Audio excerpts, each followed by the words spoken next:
ಆಗ್ತಾರ. ಏನಿದು ನಾವ್ ಇಷ್ಟು ಧ್ಯಾನ ಮಾಡಿದ್ರು ಈ ತಾಯಿ ನಮ್ಮಮ್ಮ ನಮಗ ಪ್ರತ್ಯಕ್ಷ ಆಗೋದಲ್ಲ, ಇಲ್ಲಿ ಏನ್ ಮಾಡ್ಬೇಕು ಅಂತ ತಿಳ್ಕೊಂಡು ಅವರು ಯೋಚನೆಯನ್ನ ಮಾಡ್ತಾರ, ಚಿಂತೆಗೊಳಗಾಗ್ತಾರ. ಆಗ ಅವರಿಗೆ ಸೂಚನೆ ಕಾಡ್ತೈತಿ. ಏನು, ಎಷ್ಟೋ ವರ್ಷಗಳ ನಂತರ ಅವರಿಗೆ ಸೂಚನೆ ಕಾಡ್ತೈತಿ. ಏನು ಒಳ್ಳೆಯದಾಗಲಿ ಈಗ ಸೂಚನೆ ಕಾಡ್ತಾವಲ್ರಿ, ಬಲಗಣ್ಣ ಹಾರ್ತೈತಿ, ಬಲ ವೃದ್ಧ ಒದರ್ತೈತಿ. ಅವಾಗ ಅವರಿಗೆ ಅಯ್ಯೋ ದೇವ, ನಮ್ಮವ್ವ ಬರಕತ್ತಾಳ, ನಮ್ಮ ತಾಯಿ ನಮ್ಮವ್ವ ನಮ್ಮ ಅತ್ತನ ಬರಕತ್ತಾಳ, ನಮಗ ಪ್ರತ್ಯಕ್ಷ ಆಗಕತ್ತಾಳ ಅಂತ ಮೂವರು ಕೂಡ ಸಂತೋಷಭರಿತರಾಗ್ತಾರ. ಆ ಸಂತೋಷಭರಿತರಾದಾಗ ಅವರು ಏನು ಹೇಳ್ತಿದ್ದ ಚಿದಾನಂದರು ಏನು ರಚನೆ ಮಾಡ್ಯಾರ ಅಂದ್ರ, ಅವ ಯಾವ ನಂದಿಯು ಆ ಪಾರ್ವತಿಯನ್ನ ಬಲ ತೊಡೆಯ ಮೇಲೆ ಕುಳ್ಳರಿಸಿಕೊಂಡು ಏನ್ ಹೇಳ್ತಿರ್ತಾನಂದ್ರ, ನೋಡು ಹಿಂಗೆಲ್ಲ ಆಗಿತ್ತು, ಆ ದೇವಿಯನ್ನ ಧ್ಯಾನವನ್ನ ಮಾಡ್ತಕ್ಕಂಥವ್ರು ಆಗ್ತಿರ್ತಾರ. ಎಷ್ಟು ಧ್ಯಾನ ಮಾಡಿದ್ರು ಆ ದೇವಿ ಅವರಿಗೆ ಪ್ರತ್ಯಕ್ಷ ಆಗಿರೋದಿಲ್ಲ. ಎಷ್ಟು ಒಂದು ತಾಳ್ಮೆ ಅವರಿಗೆ ಇರುತ್ತಲ್ಲ. ನಾವು ಬರೇ ಒಂದು 5 ನಿಮಿಷ ಕುತ್ಕೊಂಡು ನಾವು ಏನೋ ಮಾಡ್ಬೇಕಂದ್ರೆ ಬಹಳ ತಾಸು ಈಗಿನ ಕಾಲದಾಗ. ಅಂತಹದ್ದು ಅವರು ಸಾವಿರಾರು ವರ್ಷಗಟ್ಟಲೆ ಅವರು ಕುಳಿತುಕೊಂಡು ಆ ಧ್ಯಾನವನ್ನ ಮಾಡ್ತಾರ. ಅವಾಗ ಆ ದೇವಿ ಪ್ರತ್ಯಕ್ಷ ಆಗಿರೋದಿಲ್ಲ.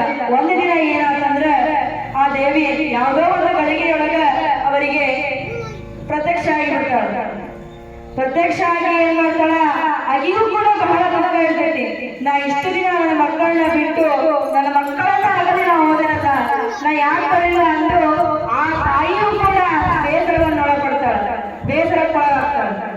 ಅವಾಗ ಎಷ್ಟು ಬೇಸರವನ್ನು ಒಳಪಡ್ತಾಳ ಅಂದ್ರೆ, ಎಲ್ಲೂ ಇನ್ನೂ ನನ್ನ ಮಕ್ಕಳನ್ನ, ನನ್ನ ಬ್ರಹ್ಮ ವಿಷ್ಣು ಮಹೇಶ್ವರರನ್ನ ನಾ ಎಲ್ಲಿಯೂ ಬಿಟ್ಟು ಹೋಗೋದಿಲ್ಲ, ಅವರಿಗೆ ನಾ ಏನೂ ಮಾಡೋದಿಲ್ಲ.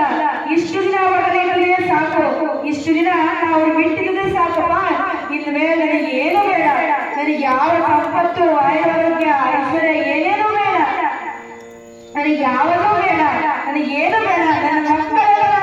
ನನ್ನ ಮಕ್ಕಳ ಒಂದು ಜೋಪಾನ ಮಾಡ್ಕೊಂತ ಇದ್ರೆ ಸಾಕು, ನನಗ ಅದೇ ಒಂದು ಪುಣ್ಯ, ನನಗ ಅದೇ ಒಂದು ಒಳ್ಳೆಯದು, ನನಗೆ ಯಾವುದು ಬೇಡ ಅಂತಂದ ಆ ದೇವಿಯು ಆ ಬ್ರಹ್ಮ ವಿಷ್ಣು ಮಹೇಶ್ವರರನ್ನ ಅಪ್ಪಿಕೊಂಡು ಪುತ್ರ ಸ್ನೇಹದಲ್ಲಿ, ಪುತ್ರ ಸ್ನೇಹ ಅಂದ್ರೆ ಆ ತನ್ನ ಕೈಯನ್ನು ತಡುತ್ತಾಳ, ಮೈಯ ತಡುತ್ತಾಳ.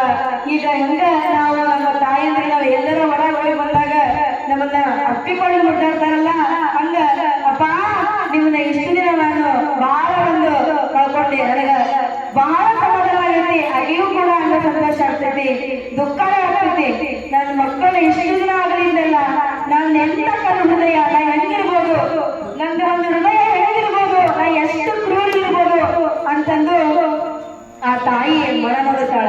ಅವಾಗ ಆ ತಾಯಿಯ ಮನ ನೋಡಿದಾಗ ಏನಾಗ್ತದಂದ್ರೆ, ಅವರು ಹೇಳ್ತಾರ್ರಿ, ಅಮ್ಮ ನಮ್ಮನ್ನ ಬಿಟ್ಟು ಇನ್ನು ಮ್ಯಾಗ ನೀವು ಎಲ್ಲೂ ಹೋಗಬೇಡ, ನಿನಗೆ ಏನ್ ಬೇಕು ಹೇಳು, ನಾವು ತಗೊಂಡ್ಕೊಳ್ತೇವೆ, ನಿನಗೆ ಏನ್ ಬೇಕು ಹೇಳು, ನಿನಗೆ ಏನ್ ಬೇಕು, ನಿನಗೆ ಯಾವುದೇ ಅಷ್ಟ ಆರೋಗ್ಯ ಸಿರಿ ಸಂಪತ್ತು ಎಲ್ಲ ನಾವೇ ಕಲಿಸ್ತೇವೆ, ನಮಗೆ ಎಲ್ಲೂ ಹೋಗಬೇಡ, ನಿನ್ನ ಬಿಟ್ಟು ಹೋಗಬೇಡ, ಇಷ್ಟು ದಿನ ನಾವು ನಿನ್ನ ಬಿಟ್ಟು ಅಗಲಿಸದೇ ಸಾಕು, ನಮಗ ಇನ್ನು ಮೇಲೆ ಆಗೋದಿಲ್ಲಮ್ಮ ಅಂದು ಆ ದೇವಿಯನ್ನ ಪ್ರಾರ್ಥನೆ ಮಾಡ್ಕೊಳ್ತಾರೆ.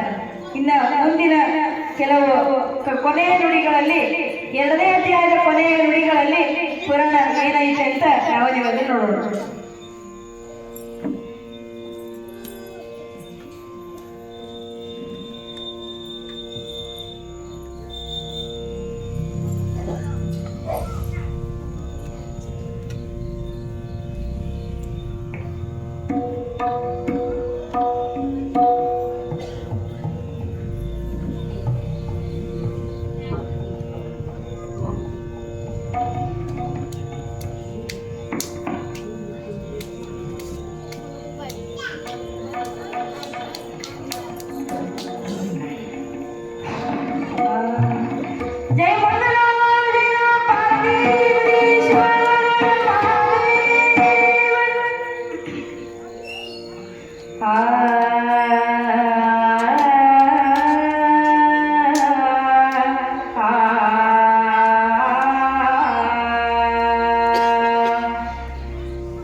ಬೇಡಿಕೊಂಡೆನು ದೇವಿ ಸಾಕ್ಷಾತ್ಕಾರಕನಾಗು